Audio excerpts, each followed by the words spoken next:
오늘은 성령님이 우리에게 오셔서 하시는 일이라는 제목을 가지고 함께 말씀을 나누길 원합니다. 성령님이 오셔서 우리에게 하시는 일인데요. 이번 12월 달에 하나님께서 저에게 주신 말씀이 있고 그 말씀을 제가 지난 라이브 방송 시간에 나눴었습니다. 이사야서 54장 2절에서 4절까지 말씀인데 그 말씀을 제가 파트너 레드에도 적었고 12월 달에 우리가 2025년을 준비하면서 하나님께서 주신 말씀이기 때문에 먼저 이 말씀을 보고 그리고 우리가 함께 또 다른 말씀 구절들을 보도록 하겠습니다. 이사야서 54장 2절을 보면은 이렇게 나오죠. 같이 한번 읽어보겠습니다. 내 장막터를 넓히며 내 처소의 휘장을 아끼지 말고 널리 펴되 너의 줄을 길게 하며 너의 말뚝을 견고히 할지어다, 이렇게 얘기하고 있습니다. 내 장막터를 넓히고 내 처소의 휘장을 아끼지 말고 널리 펴되 너의 줄을 길게 하며 너의 말뚝을 견고히 할지어다, 이렇게 얘기하고 있습니다. 장막터를 결국 넓히란 얘기인데요. 그렇게 장막터를 넓히고 그것들을 견고하게 하고 어떤 시설을 확장시켜라 라고 이해해 볼 수 있겠습니다. 역량을 확장시켜라, 공간을 확장시켜라, 장막터를 넓혀라, 그렇게 확장시켜라고 하는 이유가 3절에 나옵니다. 3절을 보면 이렇게 얘기합니다. 이는 너가 좌우로 퍼지며 내 자손은 열방을 얻으며 황폐한 성읍들을 사람 살 곳이 되게 할 것임이라, 이렇게 얘기하고 있습니다. 너가 좌우로 퍼지며, 여기서 퍼지다라는 단어가 expand, 확장하다라는 단어로 표현할 수 있겠습니다. 너가 좌로 또 우로 확장하게 되며 그리고 너의 자손은 열방을 얻게 되고 황폐한 성읍들을 사람 살 곳이 되게 할 것이기 때문에 그렇기 때문에 2절에 너의 장막터를 넓혀라, 이렇게 하나님께서 예언의 말씀을 이사야를 통해서 주고 계신 거죠. 이 말씀을 하나님께서 지금 저와 여러분에게 개인적으로 주신 말씀으로 받으시면 좋겠습니다. 하나님께서 지금 저와 여러분에게 말씀하고 계신 겁니다. 2025년을 준비하기 위해서 지금 해야 될 일은 장막터를 넓히는 것이다. 규성아, 장막터를 넓혀라. 왜냐하면 너가 좌우로 퍼지게 되면, 확장하게 되면 너의 자녀들이 나라들을 상속할 것이고 황폐하게 된 곳들을 사람 살 곳이 되게 할 것이기 때문에 너의 장막터를 넓히고 그리고 말뚝을 견고하게 하라, 이렇게 하나님께서 주신 말씀을 여러분과 함께 다시 한번 우리가 기억하기 위해서 나눴습니다. 그래서 4절을 보면 이렇게 얘기합니다. 두려워하지 말라. 너가 수치를 당하지 아니하리라. 놀라지 말라. 너가 부끄러움을 보지 아니하리라. 너가 내 젊었을 때의 수치를 잊겠고 가부 때의 치욕을 다시 기억함이 없으리니, 이렇게 얘기하고 있습니다. 하나님께서 두려워하지 말라고 하신 이유는 우리가 어떤 일을 시도하고 추진하고 했을 때 그것이 제대로 안 되거나 실패하거나 또는 그걸 목표를 이루지 못했던 그런 과거의 기억과 경험들이 있다면은 다시 도전하고 시도하는 것이 머뭇거려지고 망설여지게 될 것입니다. 왜냐하면 무언가를 시도했다가 실패했다면 그것이 우리에게 수치를 안겨주게 되죠. 그것들이 우리에게 부끄러움을 안겨주게 되고 그런 것들이 우리 안에 자리매김하고 있다면은 다시 시도하거나 다시 도전하는 것을 머뭇거리게 하고 망설이게 합니다. 그러나 하나님께서 우리에게 말씀하십니다. 하나님의 영에 의해 감동으로 우리에게 주신 이 선포된 말씀으로써 확장할 것이라고 얘기를 하시면서 과거의 일들을 기억하지 말고 두려워하지 말라. 너가 수치를 당하지 아니할 것이다. 즉 수치를 당하지 아니할 것이란 건 내가 말한 대로 될 것이기 때문에, 내가 말한 대로 이루어질 것이기 때문에 너가 좌우로 확장하게 되고 열방을 상속하고 황폐하게 된 곳들을 사람 살 것이 되게 할 것이기 때문에, 그렇게 퍼져 나갈 것이기 때문에 두려워하지 말고 걱정하지 말고 이전 날을 기억하지 말고 부끄러워할까 걱정하거나 수치를 당할까 걱정하지 말아라, 이렇게 하나님께서 말씀하시는 것입니다. 할렐루야.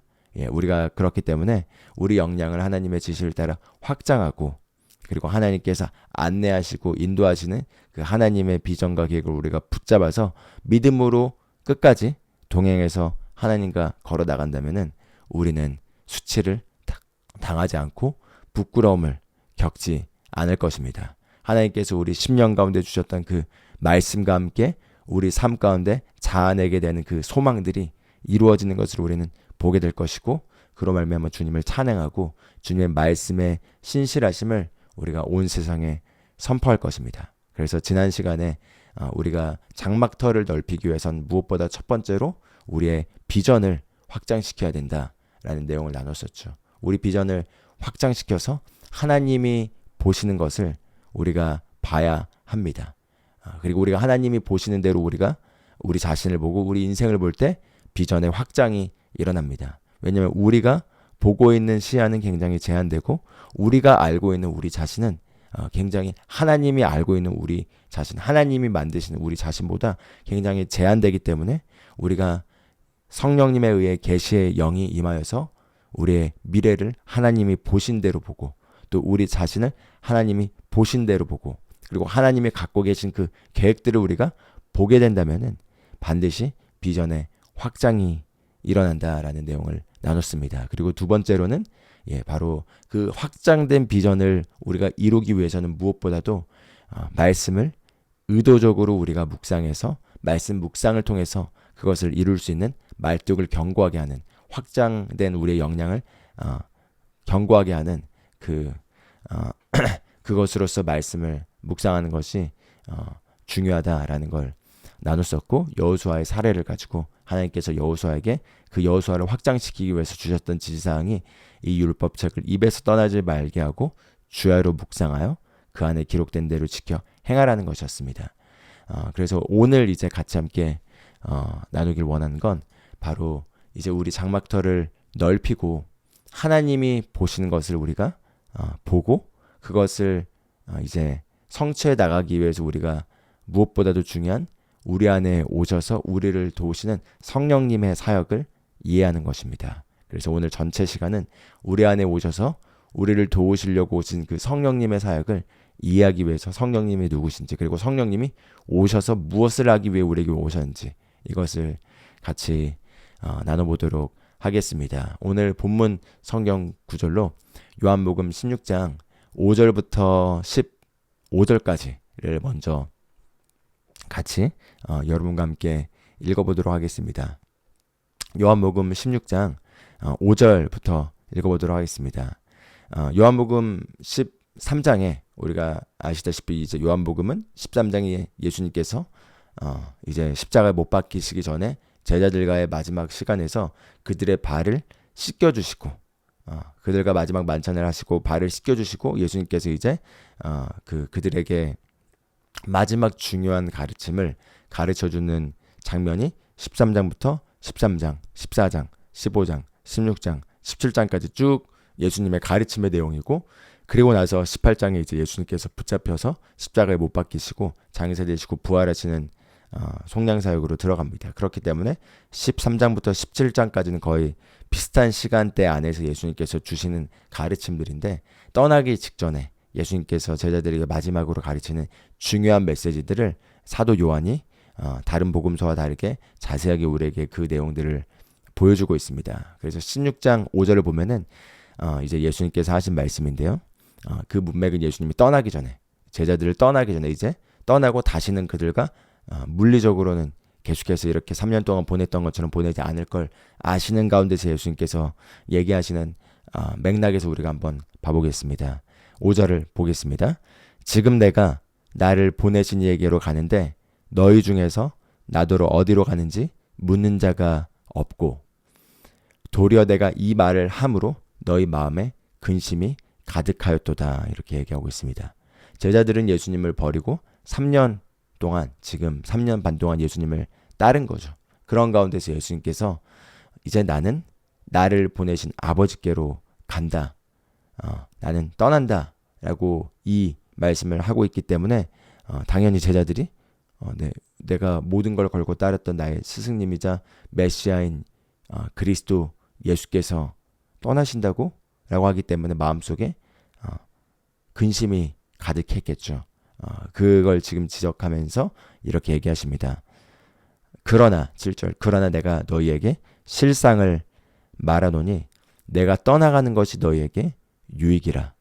내가 떠나가지 아니하면 보혜사가 너희에게로 오시지 아니할 것이요 가면 내가 그를 너희에게로 보내리니 이렇게 얘기합니다.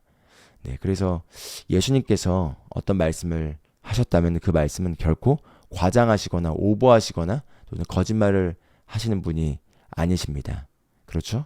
그렇기 때문에 예수님께서 내가 진짜 진실을 말하는데 실상을 말하는데 내가 떠나는 것이 너희에게 훨씬 더 낫다. 내가 떠나는 것이 너희에게 훨씬 더 유익이다.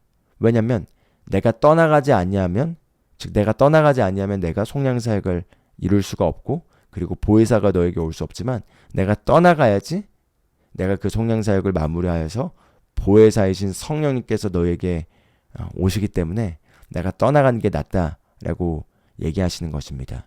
내가 떠나가지 아니하면 보혜사가 너에게로 오시지 아니할 것이요 가면 내가 떠나가면 내가 그를 너에게로 보내리니 이렇게 얘기합니다. 그래서 예수님의 말씀에 기반한다면은 예수님이 우리 옆에서 실제로 우리 옆에서 제자들에게는 실제로 제자들 옆에서 예수님께서 동행하셨기 때문에 실제로 예수님이 그 제자들과 옆에서 동행하시는 것보다 떠나시고 성령님이 그들에게 오시는 것이 훨씬 더 유익이고 낫다라고 얘기하는 겁니다.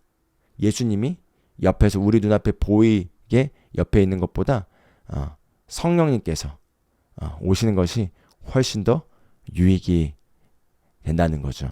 예, 그리고 나서 또 읽어보겠습니다. 8절 그가 와서 지금 성령님에 대해서 얘기하고 있습니다. 그가 와서 죄에 대하여 의에 대하여 심판에 대하여 세상을 책망하시리라 이렇게 얘기하고 있습니다. 성령님께서 오셔서 죄에 대해서 의에 대해서 그리고 심판에 대해서 세상을 책망하리라. 여기서 책망하리라 라는 단어가 우리 마음을 찌르게 한다. 우리 마음에 그것을 찔러서 그것을 깨닫게 한다. 강건케 한다. 컨빅하다 라는 영어 단어가 더 좋은데 책망하다. 그러니까 그 의미를 다 담아내지 못하는 것 같습니다. 그런데 꾸짖는 건 아니지만 우리 안에서 그걸 일깨우는 책망이라고 보면 좋겠죠. 그게 바로 성령님의 역할인 거죠. 그래서 그 다음에 보시면 9절에 죄에 대하여라 함은 그들이 나를 믿지 아니하며 죄에 대하여라 함은 그들이 나를 믿지 아니하며 즉 믿지 않는 것들에 대해서 책망하신다는 거죠. 그게 바로 죄라는 거죠. 근본적인 죄의 뿌리는 불신앙이 있다는 거죠. 믿지 않기 때문에 그것이 바로 죄라는 것입니다. 그런데 그 죄에 대하여라 함은 그들이 나를 믿지 아니하며 즉 나를 믿지 아니한 것들에 대해서 책망하여서 믿지 않았지만 그분이 실제로 계시는 분이라는 것을 책망하게 한다는 거죠. 그래서 믿어지게 만든다는 거죠.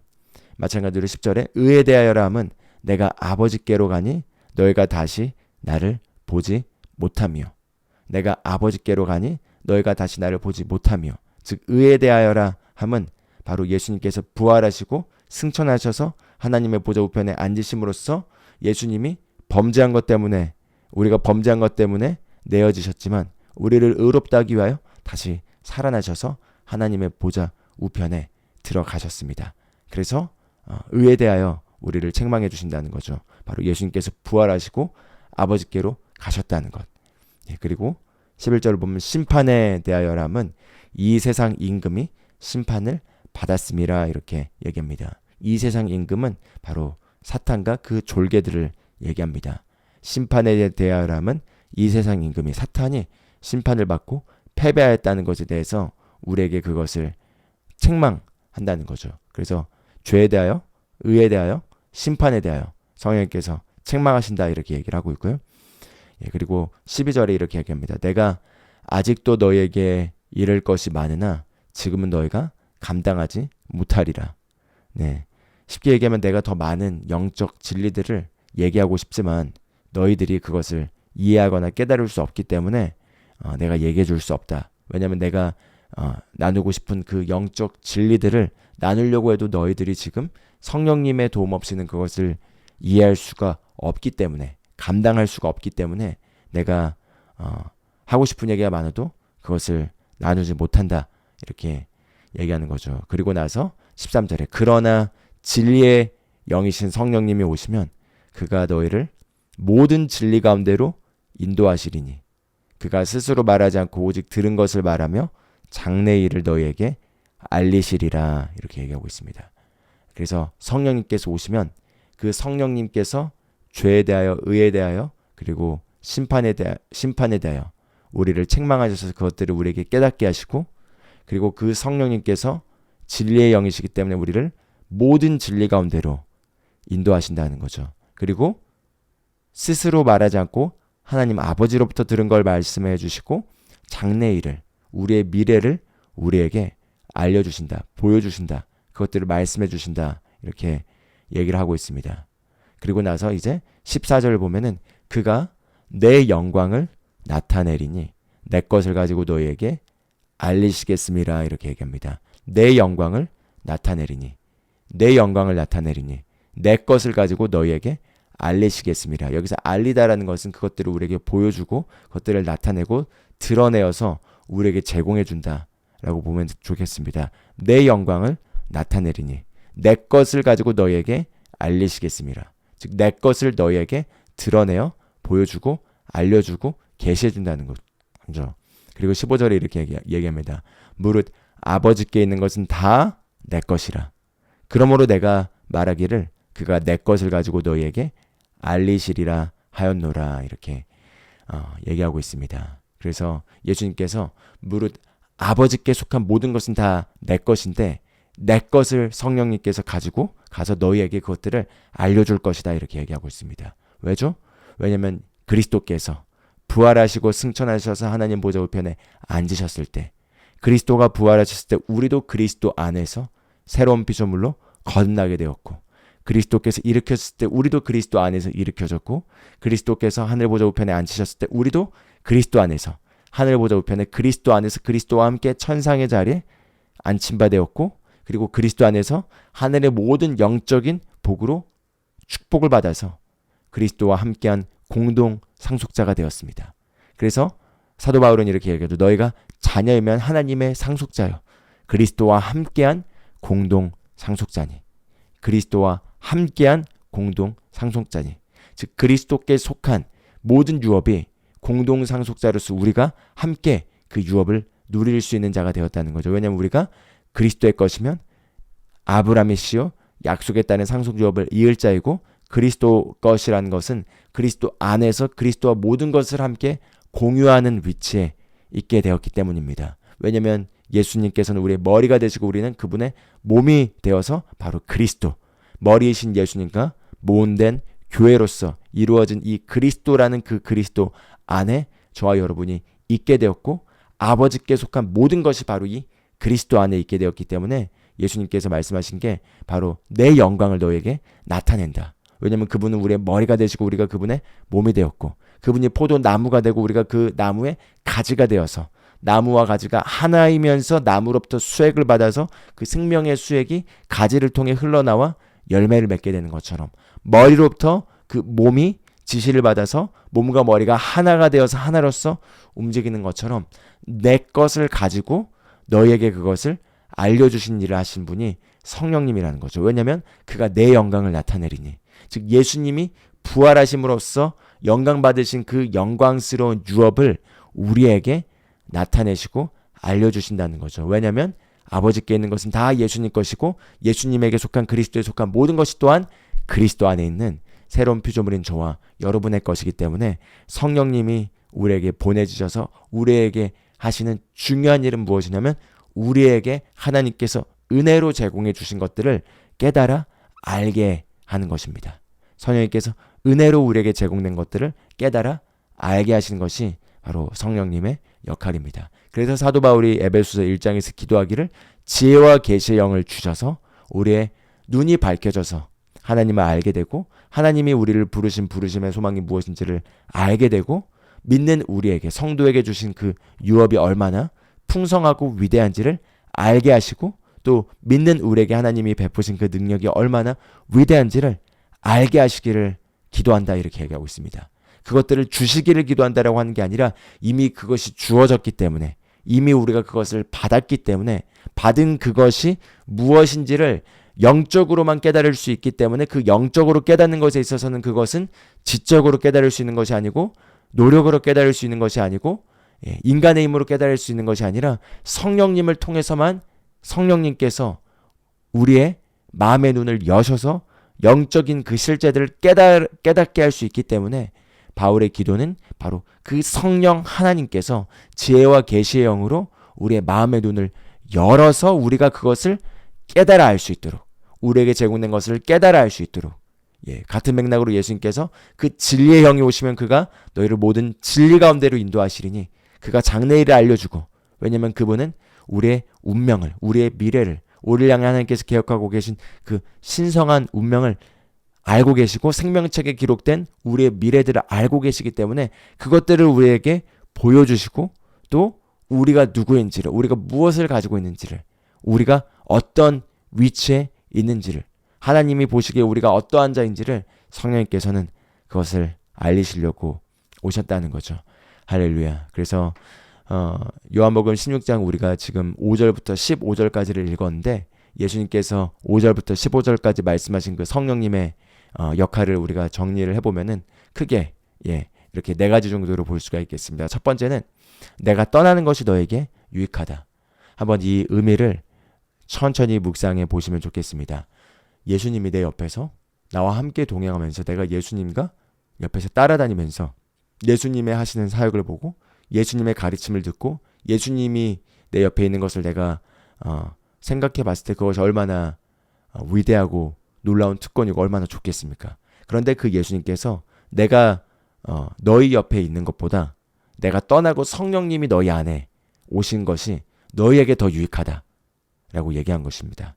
왜냐하면 예수님은, 만약에 예수님께서 우리가 만약에 그 초대교회 있었다면은, 초대교회에는 실제 제자들이 예수님과 함께 동행했던 그 제자들이 아직 살아있었을 때였던 거죠. 그래서 우리가 만약에 그때라고 생각하고, 만약에 예수님이 내 옆에 있었다면 너무 좋을 텐데 라고 생각하고 있다면, 예수님은 아니야, 내가 떠나고 성령님으로서 너희 안에 거하는 게 너에게 훨씬 더 유익해 라고 하는 것을 우리가 깊게 생각해 보면 좋겠습니다. 왜냐하면 우리가 이제 성령을 받았고, 그렇다면은 그 성령님이 우리 안에 오신 우리의 위치가 예수님이 직접적으로 우리 옆에 계신 것보다 더 좋다라는 거죠. 예수님께서 말씀을 그게 더 우리에게 유익하다라는 거죠. 그리고 두 번째로는 바로 이 성령님께서는 죄와 의와 심판에 대하여 책망하신다는 겁니다. 그래서 우리가 누군가를 그리스도께 인도하거나 또는 우리가 어떤 것에 대해서 깨달음을 얻기 위해서는 성령님의 개입하심과 성령님의 도움이 없이는 누군가를 그리스도께 인도할 수가 없고, 누군가가 거듭나게 되는 게 불가능합니다. 물론 우리가 복음을 전한 거지만 성령님께서 마음을 책망하시고 믿지 않는 것에 대해서 그게 죄인 거죠. 죄에 대하여 그것을 책망하지 않으시면은 죄에 대하여 깨닫는 것이 불가능하죠. 마찬가지로 우리 믿는 자들에게도 성령님께서 오셔서 하시는 그 사역은 우리의 불신앙에 대해서, 우리의 믿지 않음에 대해서 그것을 책망하십니다. 믿지 않음에 대해서 그것을 우리에게 깨닫게 하신다는 거죠. 그것을 마음속에 찔리게 하시면서 그걸 깨닫게 하시는 게 바로 성령님의 역할이고, 의에 대하여도 마찬가지죠. 그리스도께서 부활하심으로 하나님께로 갔고, 그로 말미암아 우리가 그리스도 안에서 함께 하늘 보좌 우편에 그리스도와 함께 안침받은 위치에 있게 된 그 영적 실제를 깨닫게 하는 것도 바로, 그것들을 책망하는 것도 바로 성령님이시라는 겁니다. 그리고 또 심판에 대하여, 즉 이 세상의 임금이 심판을 받았다는 것도, 그리고 다가올 심판이 있다는 것도, 그것들에 대해서 우리의 마음 눈을 열고 그것들을 깨닫게 하는 것이 바로 성령님이시라는 겁니다. 그래서 그것이 바로 성령님께서 우리 안에 오셔서 하시는 역할임을 우리가 또 8절에서 11절을 통해 볼 수 있고요.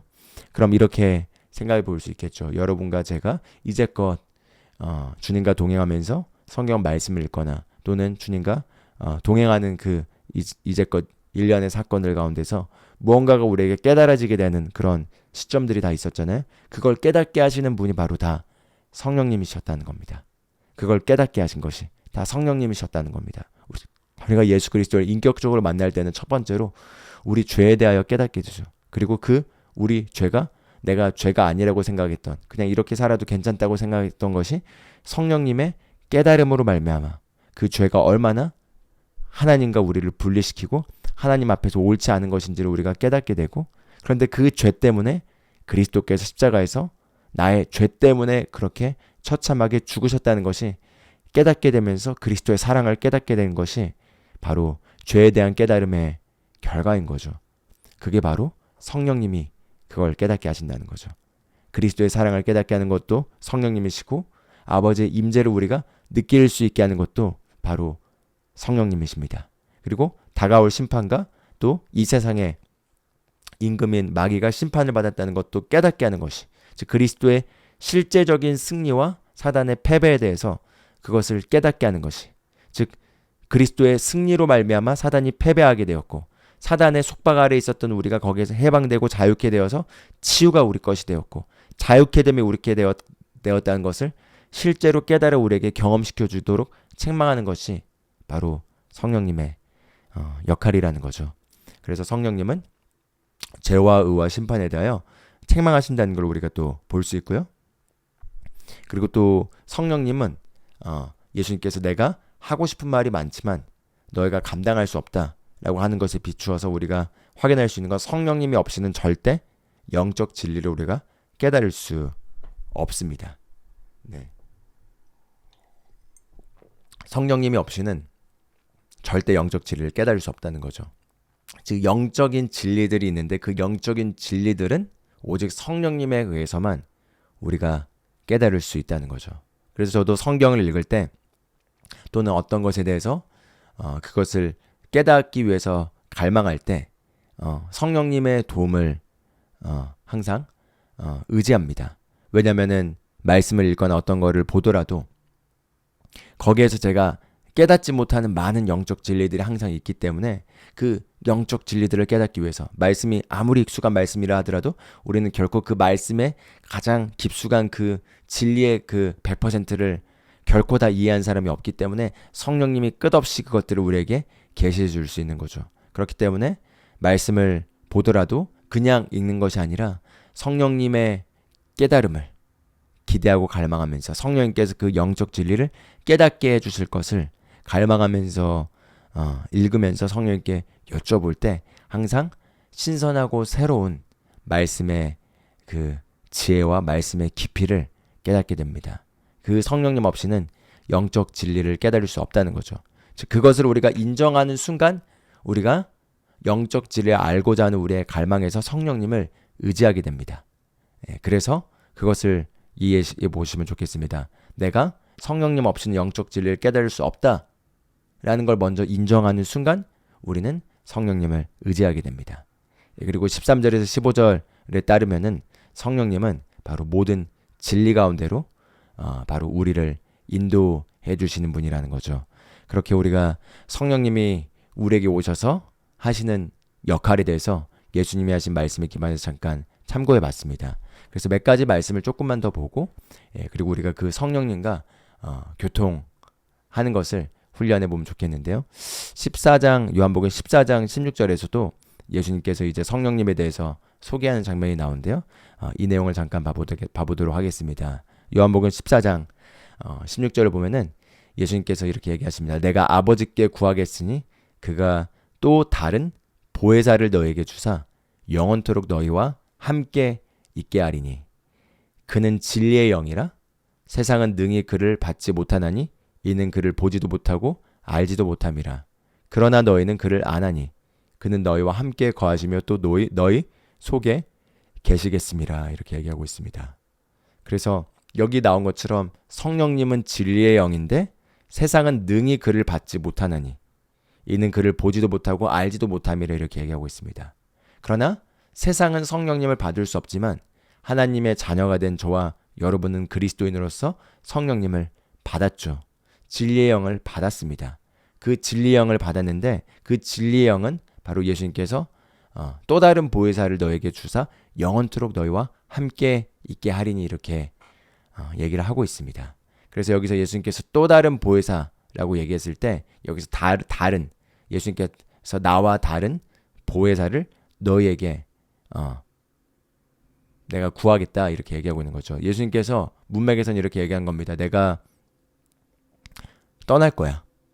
내가 떠날 거야. 그러니까 제자들이 다 예수님 어딜 가신대요? 나는 이제 나를 보내신 아버지께로 갈 거야.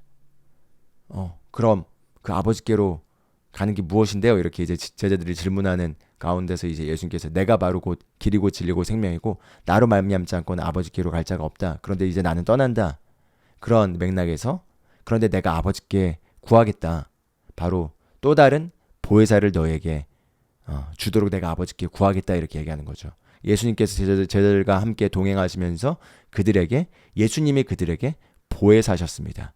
이 보혜사란 단어 원어를 보면 파라클레토스란 단어가 쓰여졌는데 이 파라클레토스란 단어가 확대 번역에서 그 파라클레토스의 역할 그게 무엇인지를 더 자세하게 보여주고 있는데 우선 개역개적 성경에서는 보혜사로 즉 돕는 자로 우리를 보호하시고 은혜를 주시고 우리를 가르치시는 분으로 이렇게 지금 나와 있습니다. 근데 여기서 또 다른이란 단어가 예수님께서 나와 같은 분이 오신다 이렇게 얘기하고 있는 거예요. 나와 같은 분이 오신다. 완전히 생뚱맞은 다른 게 오는 것이 아니라 내가 지금 너희에게 보혜사로서 역할하고 있는데 나와 같은 내가 가지만 나와 같은 보혜사가 오셔서 그는 너희 안에 거하시며 너희와 영원토록 함께 하신다. 이렇게 얘기하고 있는 거죠. 그래서 16절 확대 번역을 보면은 그 보혜사에 대해서 파라클레토스에 대해서 이렇게 그 동일한 의미를 이렇게 6가지 단어로 보여주고 있습니다. 먼저 첫 번째로는 상담자, 카운셀러, 상담자라는 단어로 이렇게 보혜사가 그 역할이 쓰여질 수 있고요. 또 헬퍼, 돕는 자, 돕는 자로 보혜사가 그 쓰여질 수 있겠습니다. 그리고 중보자, 인터세서, 우리를 위해서 기도하시는 중보자로 또 이렇게 쓰여지겠고요. 그 다음에 옹호자, advocate, 즉 우리를 위해서 변호하시고 우리를 옹호하시는 분으로서 옹호자가 바로 보혜사의 의미를 담고 있고요. 그리고 힘주시는 자, strengthener, 우리에게 힘을 제공해 주신 자. 그렇게 또 보혜사라는 단어가 그 번역될 수 있겠습니다. 그리고 비상 대기자, 스탠바이, 항상 옆에서 대기하고 있으며 우리가 아무런 도움이 없다고 느낄 때, 우리가 벼랑 끝에 와서 아무것도 우리를 돕는 게 없다고 느낄 때 그 옆에서 그때 대기하고 계시면서 항상 우리를 도우시는 바로 그 비상 대기자라는 의미로도 이렇게 쓰여질 수가 있겠습니다. 그래서 사실 그 파라클레토스라는 단어가 지금으로 치자면은 만약에 법정에서 누가 저를 고소한 거죠. 근데 그 고소한 내용이 잘못됐고 저는 거기에 대해서 정말 무고합니다.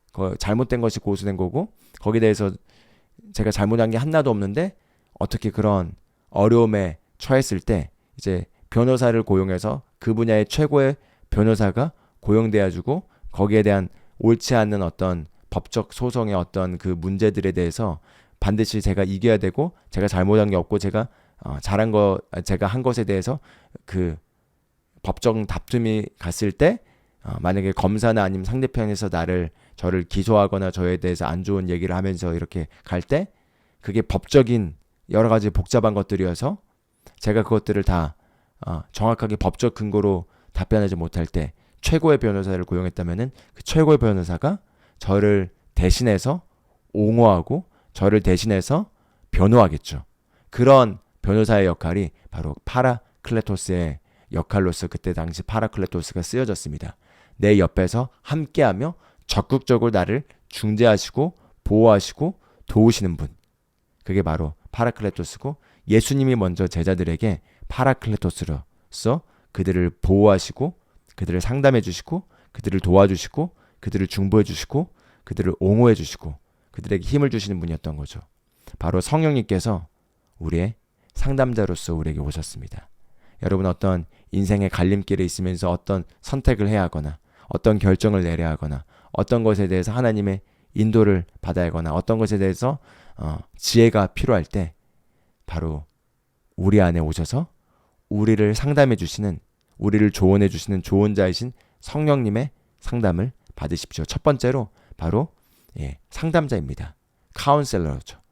미국에서는 카운셀러 비즈니스가 굉장히 발달돼 있어서 어떤 어려움이 있으면은 뭐 부부 카운셀링을 받으러 카운셀러에게 가기도 하고, 정신 문제에 대한 도움을 받기 위해서 카운셀러에게 카운셀링을 받으러 가기도 하고, 그게 우울증이든 그게 어떤 스트레스든 여러 가지 어떤 어려움들에 대해서 카운셀러에게 카운셀링을 받으러 가기도 하고, 또는 어떤 법적인 영역에서 우리가 의학적인 부분에서 우리가 카운셀링을 받기 위해서는 의사의 조언을 듣고, 법적인 영역에서는 변호사의 카운셀링을 듣고, 우리가 만약에 어떤 세금 문제가 있다면은 바로 세무사의 카운셀링을 얻게 되고, 만약에 그게 회계와 관련된 재정과 관련된 문제라면 그게 회계사나 어떤 재무관리사에게 카운셀링을 받으면서 그 조언을 듣는 거죠. 바로 성령님께서 우리의 조언자로서, 상담자로서 우리 안에 거하시고 계십니다. 그래서 우리는 성령님의 조언을 들을 수 있다는 거죠. 성령님의 도움을 받을 수 있습니다. 그리고 성령님 너무나 젠틀하시기 때문에 우리가 물어보거나 여쭤보지 않으시면은 얘기해 주시지 않습니다. 즉 우리의 의지를 존중한다는 거죠. 우리가 여쭤보지 않으면은 그분이 말하려고 해도 사실 우리가 들을 수 없다는 거죠. 여쭤보지 않는 한. 그러나 우리가 우리 안에 오신 그 성령님께서 바로 조언자로서 나에게 인생의 모든 것에 대해서 완벽한 최고의 조언을 해주시는 분으로서 내 안에 거하신다라는 걸 우리가 인식한다면은 그분의 상담과 그분의 조언을 우리가 받을 수 있습니다. 받을 수 있습니다. 그래서 요한복음 14장 26절을 잠깐 보길 원하는데요. 이렇게 얘기합니다. 보혜사, 지금 성령님에 대해서 얘기하죠. 곧 아버지께서 내 이름으로 보내줄 성령, 그가 너희에게 모든 것을 가르치고 내가 너에게 말한 모든 것을 생각나게 하리라. 여기서 보면은 모든 것을 가르치고, 여기서 예수님께서 신앙에 대해서 가르치고 또는 성경에 대해서 가르치고 영적인 것들에 대해서 가르치고 이렇게만 얘기하는 것이 아니라 모든 것을 가르치고 이렇게 얘기하고 있습니다. 모든 것을 가르친다는 거죠. 즉 성령님은 모든 것을 가르쳐 주실 수 있는 분이십니다. 왜냐하면 성령님께서 이 세상을 창조하셨기 때문이죠. 이 세상 가운데 담겨있는 법칙들, 원리들, 그런 원칙들, 그리고 그것들이 어떻게 돌아가도록 되어 있는지, 어떻게 그것이 돌아가고 있는지 성령님은 다 아십니다. 그리고 그 성령님은 우리에게 모든 것을 가르치실 수 있다는 거죠. 예, 요즘은 이제 AI 시대로 들어와서 우리가 뭐 챗GPT를 사용해 보신 분들은 알겠지만 굉장히 똑똑해서 어떤 것들을 요청하면은 아주 수준 높게 그것들을 바로바로 제공해 줍니다.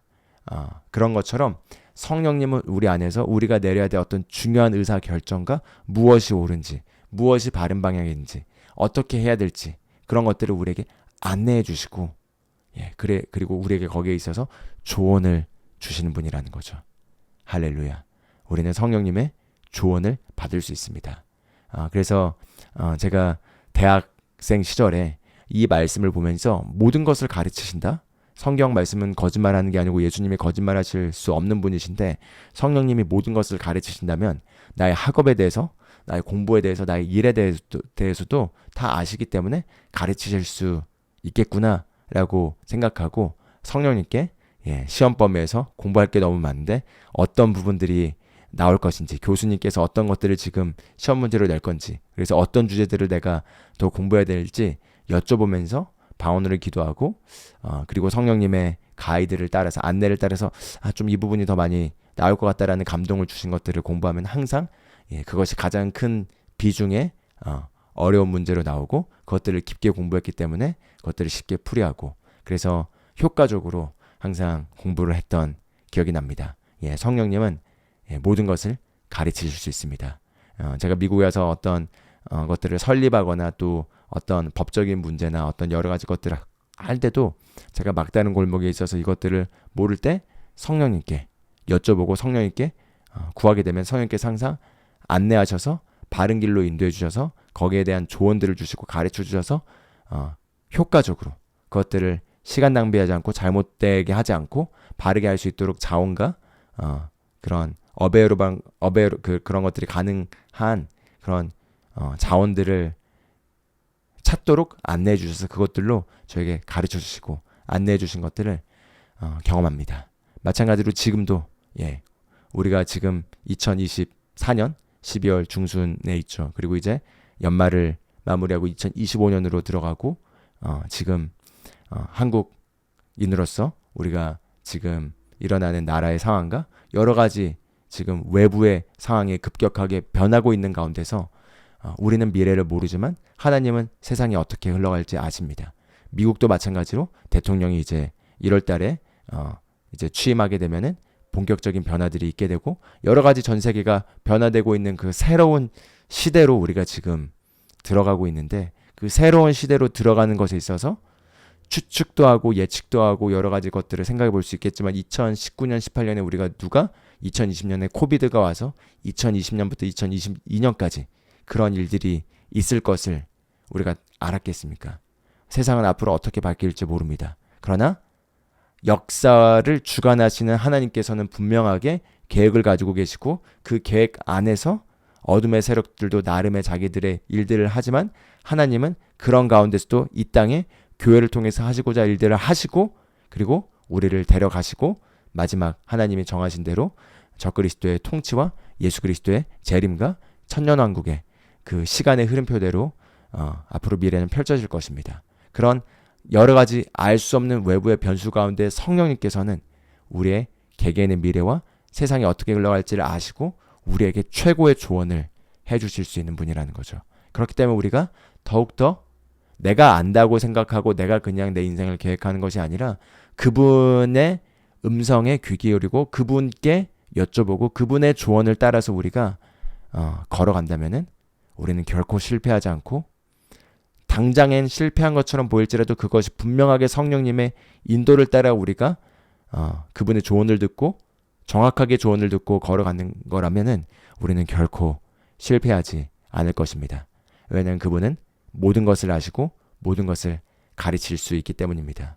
그래서 시편 16절 7절을 보면은 시편 저자가 이렇게 얘기합니다. 나를 훈계하신 여호와를 송축할지라 밤마다 내 양심이 나를 교훈하도다 이렇게 얘기하고 있는데요.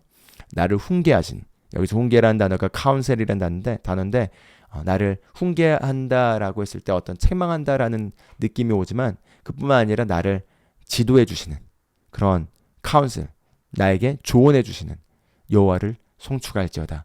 밤마다 내 양심이 나를 교훈하도다 이렇게 얘기하고 있죠. 즉 나에게 교훈을 주시고 나에게 깨닫게 하시고 나에게 어떤 조언을 하시는 그 여호와를 송축합니다. 그분께서 밤마다 내 양심을 통하여 나를 교훈하십니다. 이렇게 얘기하고 있는 거죠. 양심이 나를 교훈하도다. 그렇습니다. 그래서 로마서 8장을 보면은 성령님께서 친히 우리의 영과 더불어 우리가 하나님의 자녀인 것을 증언하신다 이렇게 얘기하고 있습니다. 성령님의 조언과 성령님의 도움은 바로 그 성령님은 영이시기 때문에 우리의 영과 더불어서 우리의 영의 증거를 주고 우리 영을 통해서 안내해 주십니다.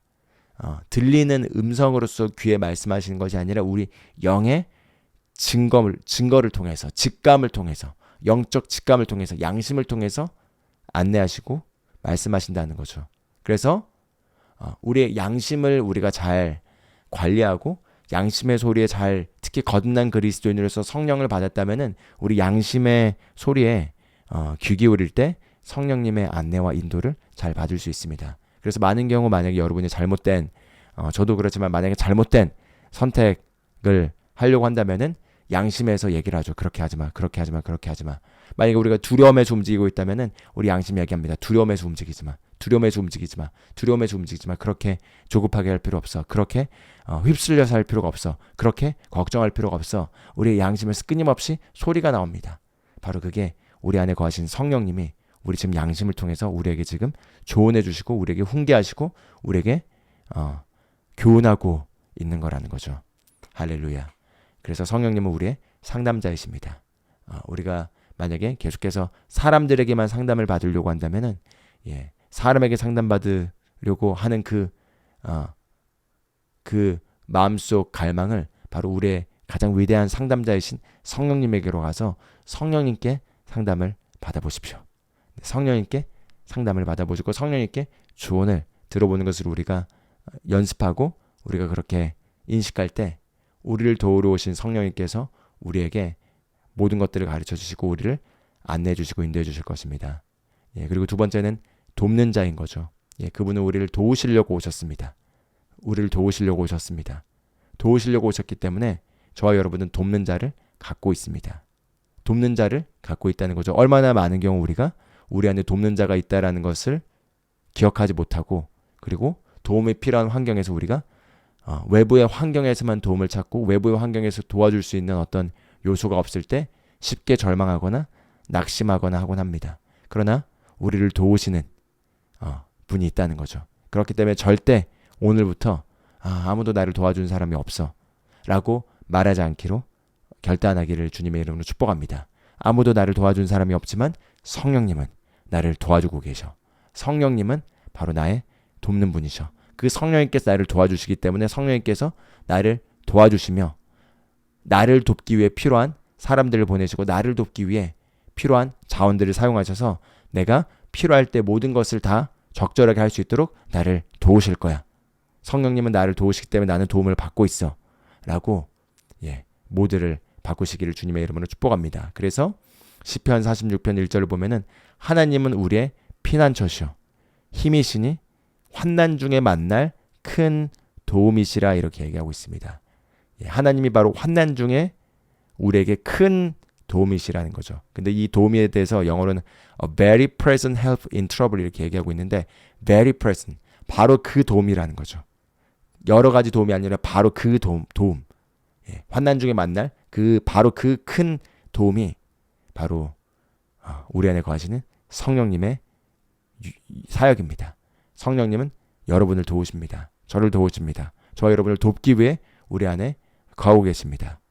이 문장이, 이 개념이 저에게 새롭게 신선하게 이번 달에 다가왔습니다. 성령님은 나를 돕는 분이신데 여러분 한번 이렇게 생각해 보면 좋겠습니다. 여러분의 삶에서 지난 일주일 동안 성령님이 없었다고 생각해 보고 여러분의 삶의 일주일과 성령님이 거하시는 삶으로서의 일주일을 비교해 봤을 때 만약에 여러분 삶에서 지난 일주일 동안 성령님이 안 계셨다. 나는 성령님을 내 안에 거하시지 않는 상태로 내가 일주일을 살았다 라고 했을 때 얼마나 차이가 있을 것 같습니까?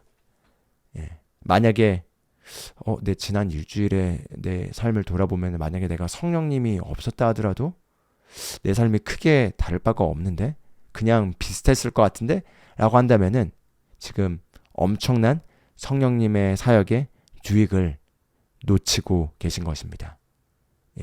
놓치고 계신 것입니다. 성령님을 의지하시고 그 성령님과 동행했을 때 나타나는 그 삶과 성령님이 없이 살아가는 삶에 확연한 차이가 있는 삶을 살게 되기를 주님의 이름으로 축복합니다. 그리고 그 성령님의 큰 유익을 누린 것은 바로 우리의 갈망과 그분이 누구이신지에 대한 이해와 그리고 그분에 대한 우리의 의존에 달려 있습니다. 그분은 도우시는 분이시고 바로 그 도움이십니다. 환난 가운데 바로 도우시는 분이십니다.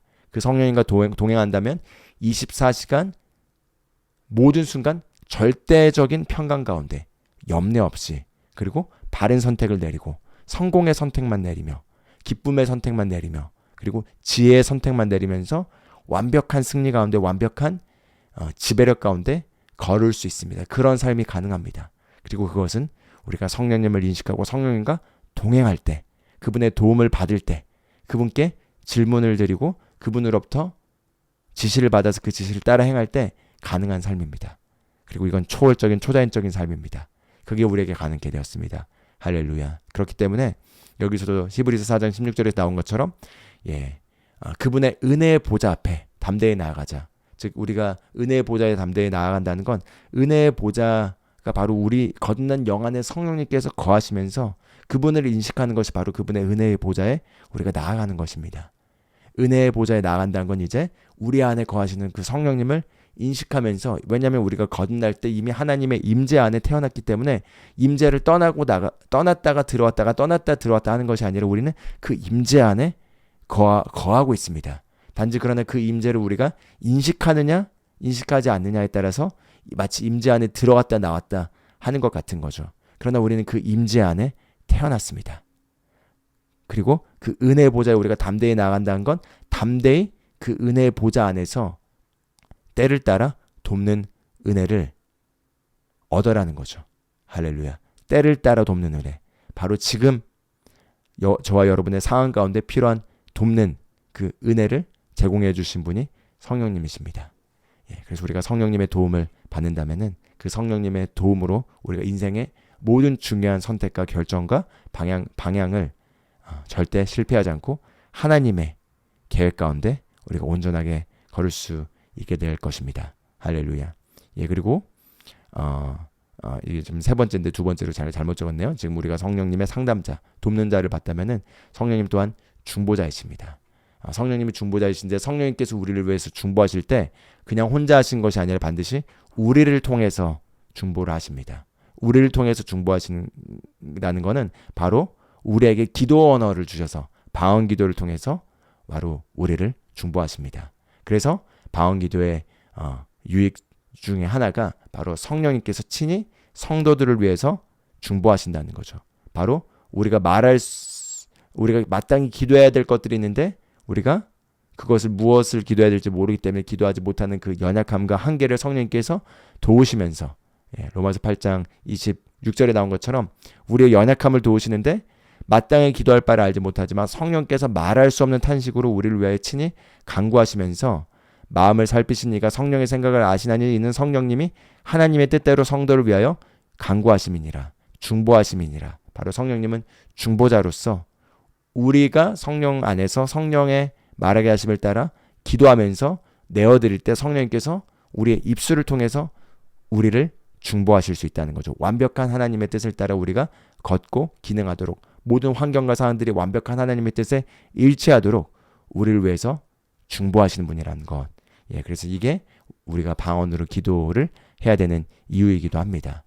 그렇게 우리가 성령님의 중보자로서의 역할을 맡다면 또 성령님은 우리를 옹호해 주시는 분이십니다. 때로는 여러분 사람들이 인정해 주지 않고 만약에 어떤 것에 대해서 불이하게 고소를 당하거나 어떤 것들에 대해서 불이하게 억울하게 어떤 것들이 펼쳐지게 된다면은 내 마음을 몰라주고 또는 내 어떤 진정한 의도를 오해하고 하는 어떤 그런 부당한 일들을 겪게 되면은 마음이 낙담이 되죠. 그리고 만약에 정말 주변에 아무도 그것들을 제대로 이해하거나 알아주는 사람이 없을 때 우리가 외로울 수가 있겠고 힘들 수가 있겠습니다. 그러나 우리가 알아야 될 건 모두가 그것을 정확하게 이해하거나 알아주거나 또는 거기에 대해서 정확하게 그것을 들으려고 하지 않다 하더라도 우리를 끝까지 옹호해 주신 분이 있으니 바로 우리를 옹호해 주시는 옹호자이신 성령님이십니다. 성령님은 우리를 옹호해 주십니다.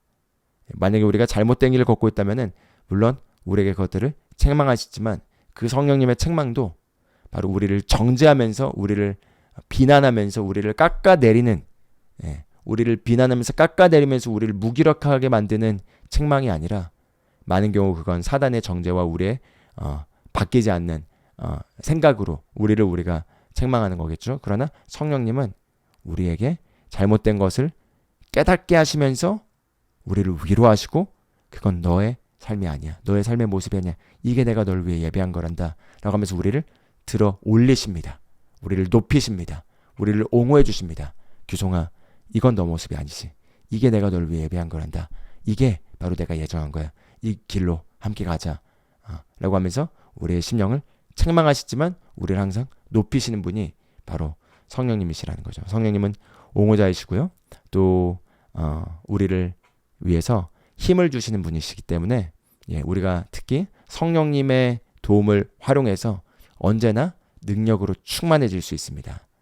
그래서 에베소서 3장 16절에서도 나온 것처럼 그의 영광의 풍성함을 따라 그의 성령으로 말미암아 너희 속사람을 능력으로 강건하게 하시오며 얘기하고 있죠. 우리의 속사람이 성령님으로 말미암아 강건해질 수 있다는 거죠. 그것이 특히 우리가 방언으로 기도하고 그분의 임재 안에서 그분을 찬양하고 그분의 임재 가운데 있을 때 또 성령 안에서 기도할 때 우리가 성령님의 능력으로 우리가 휘저어지는 것들을 경험하고 그 성령님의 능력으로 휘저어졌을 때 우리의 육체도 강건하게 되고 우리의 혼도 우리의 지친 혼이 새롭게 신선하게 되고 그리고 우리의 영이 강력하게 일어서는 것을 경험합니다. 그래서 우리가 그분의 강함을 통해서 항상 강한 상태로 용감한 상태로 담대한 상태로 하나님의 뜻을 수행할 수 있는 거죠. 바로 그 성령님은 우리를 강하게 하시는 힘 주시는 분이십니다. 예, 그리고 마지막으로 비상대기자 나눴는데, 예, 항상 성령님은 우리 옆에 결코 우리를 떠나지 않고 계시기 때문에 우리가 때로는 성령님을 너무 인식하지 않고 살다가 성령님을 인식하려고 해도 그게 되나 했을 때도 성령님 떠나지 않고 항상 항시 대기하시면서 우리 옆에서 우리가 찾기만 한다면 우리에게 응답하시고 우리를 안내해 주시는 분이십니다. 할렐루야. 네, 그래서 성령님과 관련된 기본적인 예수님이 가르쳐 주신, 예수님이 말씀하신 중요한 성령님에 대한 정보들을 우리가 잠깐 같이 봤는데, 예, 이제 정리를 하자면은 바로 성령님은 저와 여러분을 돕는 분이시고, 예, 우리에게 상담해 주시는 분이시고, 우리를 변호해 주시는 분이시고, 예, 또 우리에게 힘 주시는 분이시고, 우리를 중보해 주시는 분이시고, 무엇보다도 예, 우리를 도우시기 위해 와 계십니다. 그래서 우리를 영적 진리 가운데 인도하시고 우리의 상황과 환경 가운데 마주하는 무수히 많은 매일매일의 선택들, 하나님의 말씀은 일반적인 방향을 제공해 주지만 많은 우리 인생의 선택들은 성경에 정확하게 명시되어 있지 않습니다. 어떤 직업을 선택해야 될지, 어떤 곳으로 가야 할지, 어떤 지금 선택을 내려야 될지, 그 방법과 방식과 시기와 그 방향성 모든 것에 대해서는 성경에 명확하게 나와 있지 않은 것을 돕기 위해서 성령님께서 우리 안에 거하셔서 우리를 도우시길 원하십니다. 그래서 오늘 이 시간 잠깐 기도할 때는 성령님은 나를 도우시는 분이십니다. 나를 돕기 위해 내 안에 거하셨습니다. 나를 도와주고 싶어 하십니다. 그러므로 나는 당신의 도움을 원합니다. 내 삶에 인생의 지금 이 갈림길 앞에서, 인생의 이 변화하는 시기와 변화하는 시대와 이 변화하는 이 상황 속에서 내 삶이, 내 인생이 어떤 방향으로 가야 할지, 내가 무엇을 품고 무엇을 바라봐야 되고, 이 땅에 내가 위로부터 보내진 자로서, 이 땅에 속한 자로 사는 것이 아니라 하나님의 상속 유업을 이을 자로서, 하늘의 미션을 받은 자로서 내가 어떤 방향성을 가지고, 어떤 목표와 계획을 가지고, 어떤 비전을 가지고 내가 인생의 이 선택들을 하고 가야 될지 안내해 주시길 원합니다. 이런 마음을 가지고 우리 잠깐 기도하고, 예, 그리고 오늘 말씀을 마무리하도록 하겠습니다. 잠깐 같이 성령님을 인식하면서 우리 같이 기도하는 시간을 가져보도록 하겠습니다. 할렐루야 바사카 야라바코셰카 카르르바사카라 구야라라바샤카 오야라라바사카 카르르바샤카 카르르바사카 카르르바사카 야라라바사카라 구야라라바사 할렐루야 바샤 카라바소 코라카르르바사 오야라라바사 코르르바사카 카르르바카세카 카르르바코셰카 카르르바사카 카르르바사카라 하라바야라바코세카 카르르바코셰카 카르르바사카 카르르바코셰카 카르르바사 하야라바사카 카르르바코셰카 카르르바코세카 카르르바사카 카르르바사카 카르르바코르르바르르바르르바르르바사 오야라라바르르바르르바르르바사 카르르바르르바르르바르르바르르바르르바코셰카 카르르바르르바르르바르르바르르바 오야라라바르르바르르바르르바르르바르르바르르바르르바코셰카 카르르바카세카 카르르바코세카 카르르바코세카 카르르바스 오야라라바카세카 카르르바코세카 카르르바코세카 카르르바코셰카 카르르바사카 카르르바사카 하야라라바코셰카 카르르바코세카 카르르바코세카 카르르바코세카 카르르바르르바사 오야라라바르르바르르바수 야라라바사카 카르르바사카 카르르바사카 카르르바코세카 카르르바코세카 오야라라바사카 카르르바코세카 카르르바코셰카 카르르바코세카 카르르바사카 카르르바사카 카르르바코세카 카르르바코셰카 카르르바사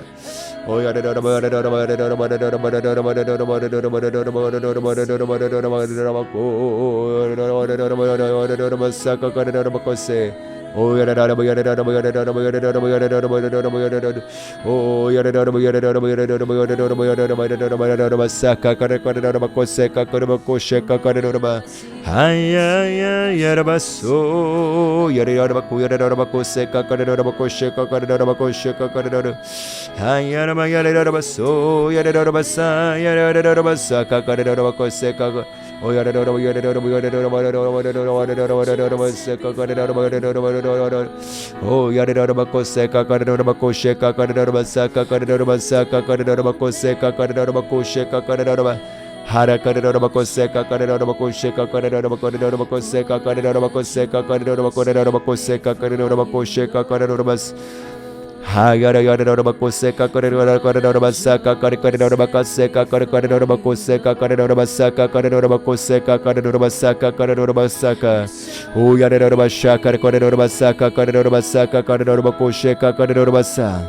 성령님 감사합니다. 이 시간 성령님 우리 안내해 주시고 우리를 인도해 주시니 감사합니다. 성령님 우리의 미래를 보여주시고 우리에게 장래일을 보여주시니 감사합니다. 성령님 진리의 영이신 성령님 우리를 모든 진리 가운데로 인도하시고 우리에 대하여 죄에 대하여 의에 대하여 심판에 대하여 책망하시고 우리에게 많은 것들을 계시 주시고 알려주시니 감사합니다. 오 성령 하나님 감사합니다. 우리를 돕는 자로서 오셔서 우리를 도우시니 감사합니다. 오야라바사 까라바고 야라라바사 까까르라바고세 까까르라바고세. 오 우리의 선택의 갈림길에서 우리를 안내하시고 우리를 인도하시고 우리가 바른 선택을 내릴 수 있도록 도와주시니 감사합니다. 바른 선택을 내릴 수 있도록 도와주시니 감사합니다. 성령님 오야라바사 까르거레라바사 까까르거레라바 아야라바야라바사 까까르라바고레라바고세 까까르거레라바고세 까까르거레라바고세 까까르거레라바고세 까까르거레라바고세 까까르거레라바고세 까까르라바 오야라바야라바고 야레야레라바고 야레라바고 야레라바고 세까까레까레라바고 샤까까레라바사 아야라바야레라바소 야레라바사 까까레라바고 샤까까레라바사. 할렐루야. 할라바사 카라바사 카라바사 카라바샤 카라바사 카라바고 샤까. 할렐루야. 바사 카라바고 샤까 까레라바사 까레코레라바사 까까레라바사 오야레라바샤 까까레라바고세. 할렐루야. 바사라고 야라바소 야라바사 까라바샤 까라바. 할렐루야. 성령 하나님 이 시간 우리 가운데 거하시며 우리의 영과 더불어 우리가 하나님의 자녀인 것을 증언하시고 하나님의 자녀로서 우리가 어떤 삶을 살아야 할지를 증언해 주시고 우리에게 속한 그 유업이 무엇인지를 우리의 영 안에 증언하시고 어떤 길을 선택해야 할지를 우리에게 친히 알려주시고 우리 영의 증거를 주심으로써 우리가 어떤 길을 가야 할지 우리를 안내해 주시고 인도해 주시고 우리를 도우시니 감사합니다. 성령 하나님 우리 마음속에 두려움을 제거하시고 우리가 두려움이나 염려 가운데 말하거나 생각하거나 염려에 기반해서 선택을 내리는 것이 아니라 성령님이 주시는 큰 평강과 확신 가운데 믿음 가운데 우리가 선택을 내리고 의사결정을 내리고 인생의 방향을 설정하고 나아갈 수 있도록 이 시간 우리의 마음의 중심을 살피시는 성령님 안내해 주시고 말씀해 주시고 계시 주시니 감사합니다. 성령님 우리를 돕는 자로서 우리의 이렇게 조언해 주신 자로서 우리를 변호해 주신 자로서 우리를 옹호해 주신 자로서 우리에게 힘 주시는 자로서 우리 안에 거하시며 우리에게 깨닫게 하시니 감사합니다. 우리를 힘 주시는 성령 하나님 감사드립니다. 할렐루야. 할렐루야. 주님 감사합니다. 할렐루야. 주님 감사합니다. 주 예수 그리스도의 이름으로 기도합니다. 아멘. 할렐루야. 아멘. 아멘. 네, 오늘 함께 우리 성령님에 대해서 성령님의 사역에 대해서 우리가 함께 나누는 시간을 가졌습니다. 이번 한 달 동안에 계속해서 성령님을 더 인식해 보시면서 더 많은 인식을 우리가 할수록 그리고 우리가 더 많이 성령님께 내어드릴수록 우리 주 예수 그리스도의 은혜와 하나님의 사랑과 성령의 교통하심이 너희와 함께 있을지어다 이렇게 이야기하고 있죠. 즉 예수 그리스도의 은혜는 이미 2000년 전에 제공되었고 하나님의 사랑은 예수님을 보내심으로써 이미 표현되었다면은 이제 성령님과의 실제적인 교통을 통해서 그 예수 그리스도의 은혜와 하나님의 사랑이 우리에게 실제적으로 나타나게 되어 있습니다. 그래서 실제적인 교통은 바로 성령님의 교통하심이라는 거죠. 예, 그래서 우리를 돕기 오신 그 성령님과 교통함으로써 성령님이 가지고 계신 그 인도를 우리가 잘 받아보는 2024년 마지막 12월 달이 되기를 축복합니다.